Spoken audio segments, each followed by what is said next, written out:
How's it going?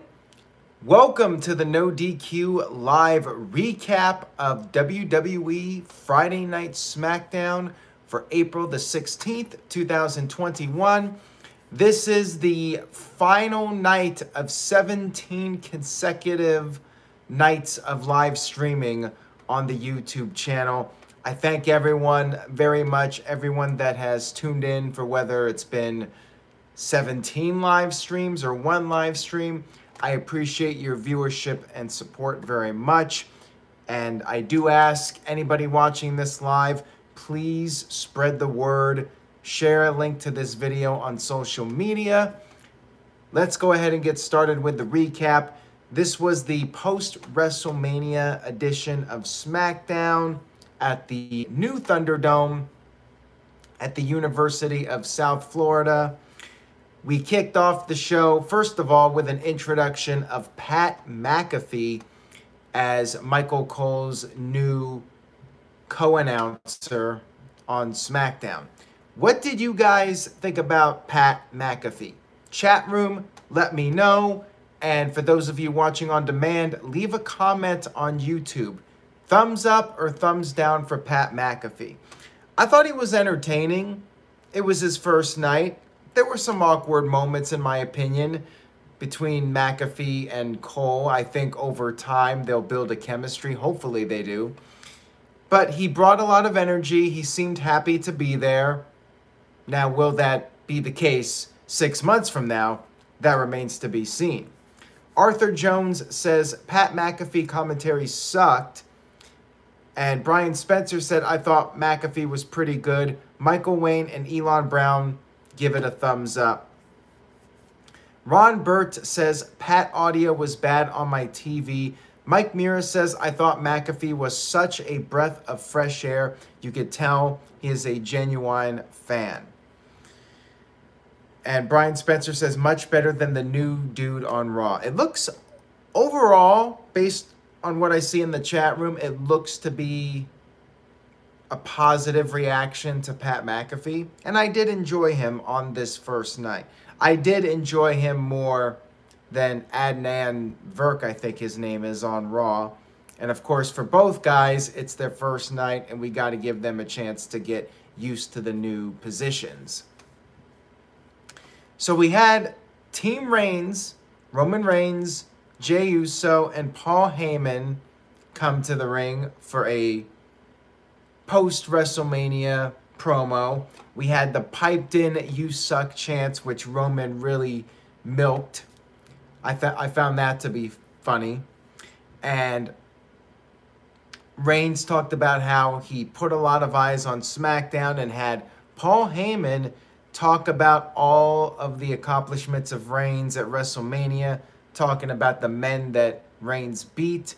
Heyman, he put over Edge. He put over Daniel Bryan. However, he said it's time for them to retire. It was basically a handicap match, and Reigns stacked both of them. We have a $9.99 super chat from Hamp Connell. Thank you very much for that. I really do appreciate it. He says, hard to believe night 17 is here. The announcing in this company is worse than ever. Beth Phoenix is worse than Renee, and whoever that dude is next to Michael Cole is worse than Byron Saxton. Wow, Hamp, not a big fan of Pat McAfee. The announcing is not great, I will say that. Mauro Ranallo was the best announcer WWE had, and now he's going to Impact Wrestling. At least for one night, one match, he will be doing commentary for Kenny Omega versus Rich Swann, the AEW versus Impact Wrestling World Champion unification match at Rebellion next weekend. That's going to be crazy. That got me more excited for that, the fact that Mauro Ranallo is coming in. AEW needs Ranallo, in my opinion. I love Jim Ross, greatest play-by-play announcer of all time, but I think he's holding back the product a little bit. I think Mauro Ranallo, his commentary style works better with what the guys in AEW do. Jim Ross is more old school, from a different generation. Ronaldo seems to be more in tune with what the PWG style wrestlers do, what the Young Bucks do, what Kenny Omega does. But I'm going off on a completely different topic here, talking about AEW. Let's get back to SmackDown. Caleb Jacobs sent in a $3 super chat, says, it's official, 16 of 17 live streams. Caleb missed Raw, but I appreciate you tuning in for 16 out of 17, Caleb. Definitely top tier as far as no DQ supporters go. And Greg, Tic Tat Tad, Dr. NXT Scorpio, Elon Brown, Ratnick, I've seen you guys in almost every night, and I really do appreciate it. Everyone that has tuned in for the majority of the streams, thank you all so much. And again, even if you just tuned into one, I appreciate you tuning into one. That's better than none. Anyways, we had the promo continue here with Roman Reigns taking over, talking about how he called his shot, just like Babe Ruth. He said he would stack them, and that's exactly what he did. Nobody wants to face Roman Reigns now. It's time to take his check and go home. But then all of a sudden, Cesaro's music hit. Cesaro came to the ring and confronted Roman Reigns, but Roman quickly left the ring, wanting nothing to do with this career mid-carder, I guess.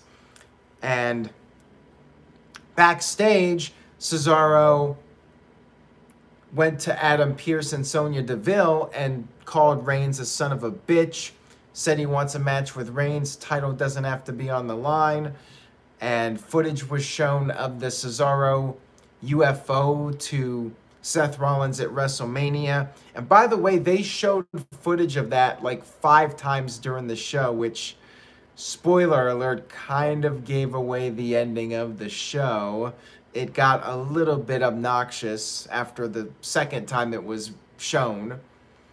So yeah, that was a negative in my opinion. Just showing the UFO 5 times on one show was not necessary, but that was kind of the setup for the end.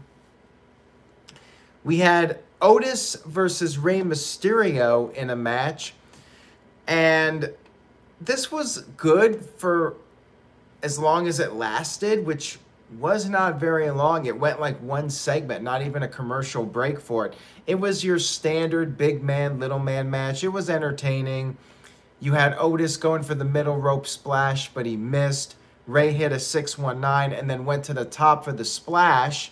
However, Otis got up and caught Rey. However, Rey managed to slip behind him and roll him up into a really unique looking pinfall where Rey basically hooked Otis's shoulders down to the mat and using Otis's own weight against him. I liked this finish a lot. I just wish the match was longer. I thought these guys were having a really solid match here, but Rey Mysterio picks up the win over Otis. I'm not sure where this is going, but I guess it's something from Mysterio right now. And you had Dominic out there, and you know that whole Murphy storyline has long since been dropped. And Gable's out there with Otis, and feel like it was kind of filler, but for what they did, it was entertaining. Walter Cruz with a $2 super chat says, Cesaro Money in the Bank winner?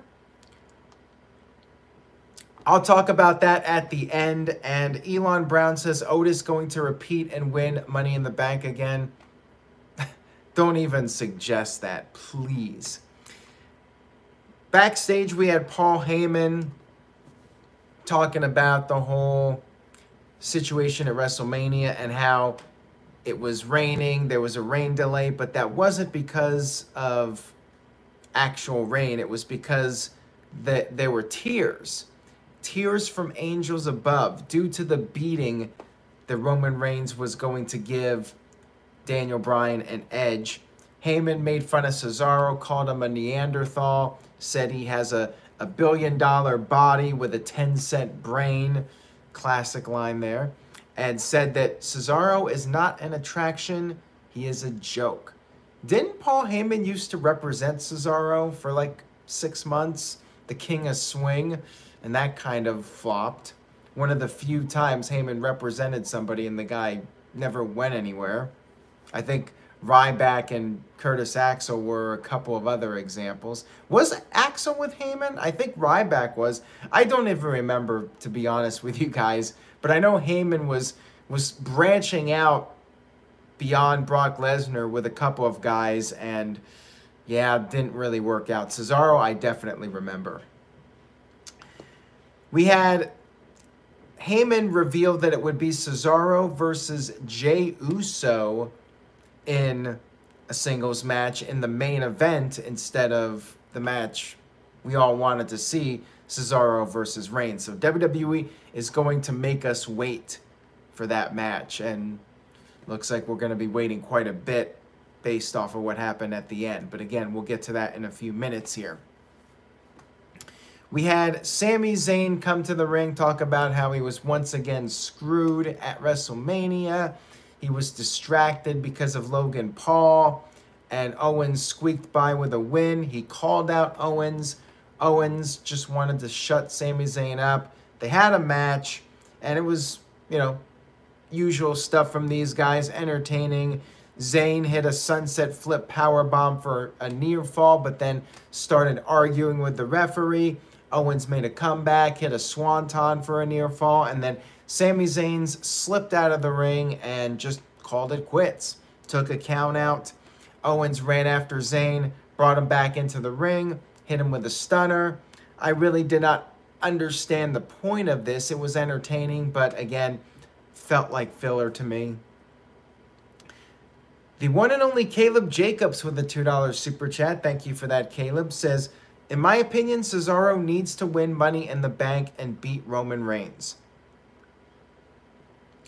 I could see Cesaro maybe winning Money in the Bank, but beating Roman Reigns, don't get your hopes up on it. Maybe Big E, but I do not think Cesaro will be beating Roman Reigns. And you can quote me on that one. Who knows? I might be wrong. Apollo cut a promo backstage with his Commander Aziz, his new bodyguard, and Apollo said all of Nigeria is celebrating. He would give Big E a rematch on SmackDown, but Big E was not there because Big E was hurt by Nigerian Nail, which I guess is Commander Aziz's new finishing move, the name of it. The footage was shown, kind of like the Samoan spike from Umaga, similar type of move. And yeah, no Big E on this show, and this was all of Apollo on this. But I guess, hey, he did better than Sheamus. At least he got TV time as the new champion of his brand. We had the Street Profits come to the ring, and they still have their red cups for their pyro, the cup pyro, even though they're holding blue cups when they walk to the ring. Why not just have the blue cups for the pyro? I do not get it. They had it for like 1 week and then went back. And they were there for Bianca Belair's victory party. They hyped up their tag team title match for later, and then footage was shown from WrestleMania with Bianca Belair winning the SmackDown Women's title. Montez Ford introduced her, and Bianca cut a great promo, talked about how she never stopped believing that the moment was possible. If you can dream it, you can do it. She put over Sasha Banks, said they both made history. However, Bianca left Sasha with a little something to remember her by, and then said that the match basically was dedicated to all of the little girls at ringside who were inspired by the match. And Bianca finished off by saying they're just getting started making history. It's time for the Street Profits to win the titles because only gold is allowed in their house. Of course, Bianca and Montez Ford, married in real life. I really liked the promo. I thought it was very well done, connecting with the audience, connecting with the kids. Good stuff here. I enjoyed it. Nice start to Bianca's title run. Backstage, Sasha Banks was interviewed. Sasha showed off her scar and was going to say something, but then was just at a complete loss for words. And then after the break, we had Bayley interviewed. Maybe we'll get a triple threat at some point. Bayley said that Sasha was so angry she couldn't even put a sentence together. Bayley talked about how Bianca cried because she wasn't even thinking that she could win the match. And then Bayley wanted to challenge Bianca for the SmackDown Women's title. Again, will we get a triple threat match at some point? That remains to be seen. We then had the Street Profits versus Rudolph in a tag team titles match. Profits had a strong start. Ziggler came in for a distraction, allowed Rude to hit a spine buster to Dawkins, worked over Dawkins for a little bit, but then Ford got the hot tag. Ford did a big dive onto both Rude and Ziggler, and then got Rude back in the ring, went for this frog splash. He hit it. However, Ziggler made the save, and then Ziggler snuck in a tag when Ford was not looking and hit the zigzag and picked up the victory. I have to tell you guys, I was surprised by this. I thought the Street Profits were going to win back the titles, although not being in the main event spot, that made me doubt that they would win the titles. But still, I thought next opportunity, 2-on-2, Street Profits would win the titles back, and maybe Jimmy Uso would return and we would have the Usos versus the Street Profits. But you know how this is going by now. Jimmy Uso, I have no idea when he's returning now. I thought he would have been back months ago. Darren with a $5 super chat says, Aaron, in your opinion, who do you want to see target Roman Reigns and take his championship? Good question, and we did talk about this on the No DQ review. I want to see Roman Reigns with the title for a while. Until you have the perfect person to beat Roman Reigns, keep the title on him.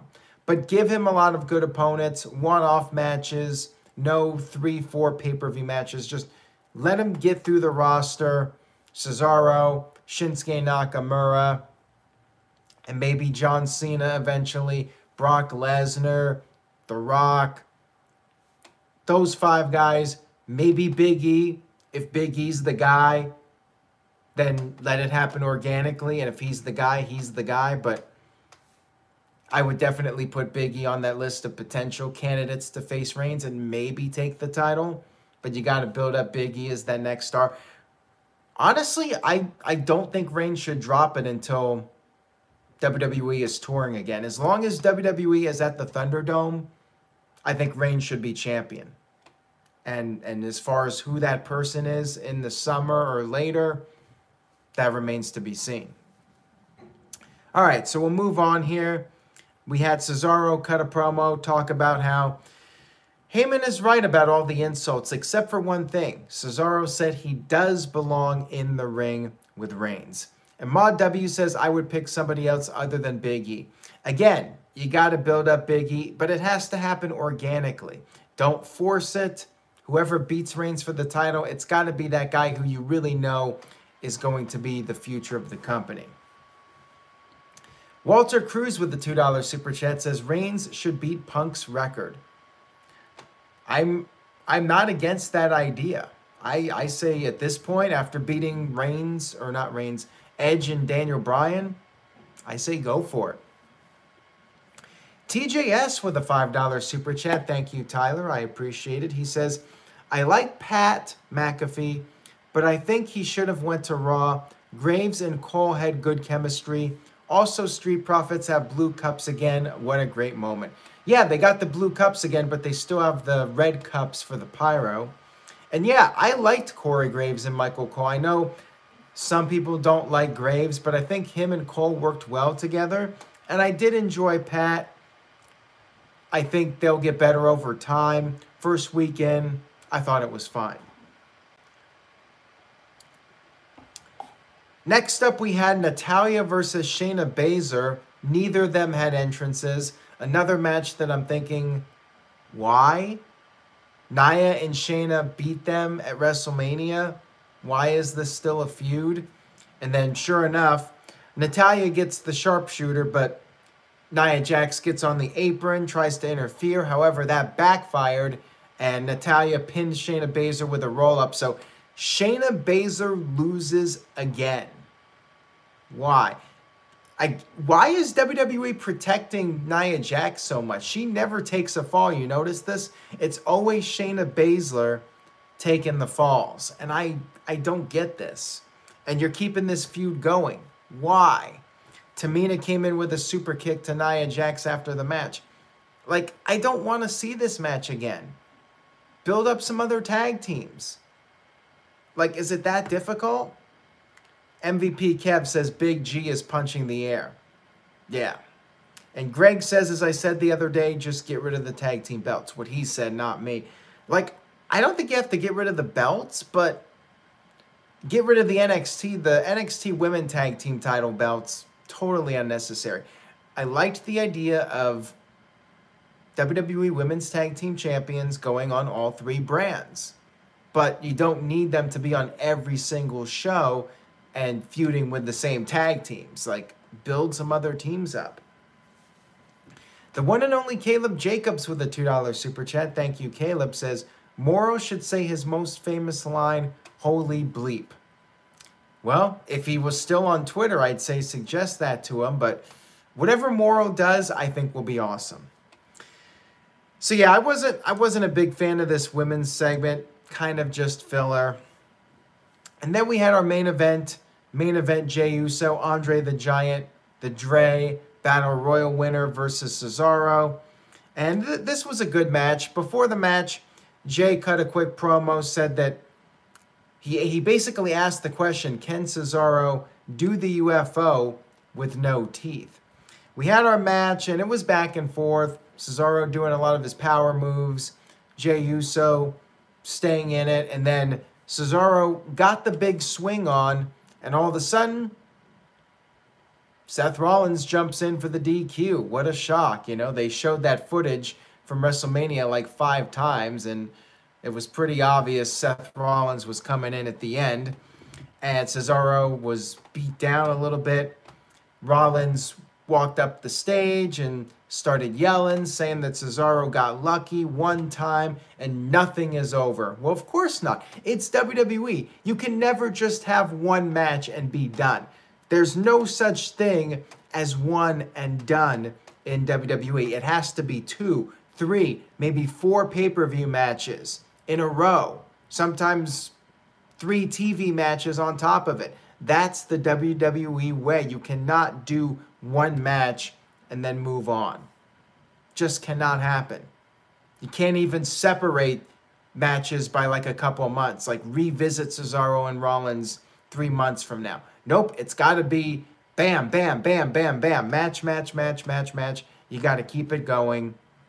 So, ending was kind of lackluster in my opinion. I just was hoping for a surprise. We didn't get any real surprises on this show. You know, post-WrestleMania, you expect, like, something big to happen, you know? Something to be like, wow, I really need to tune into next week's show. And this had none of that. Like, I have no real desire, other than I know SmackDown's a good show. I have no real desire to tune in next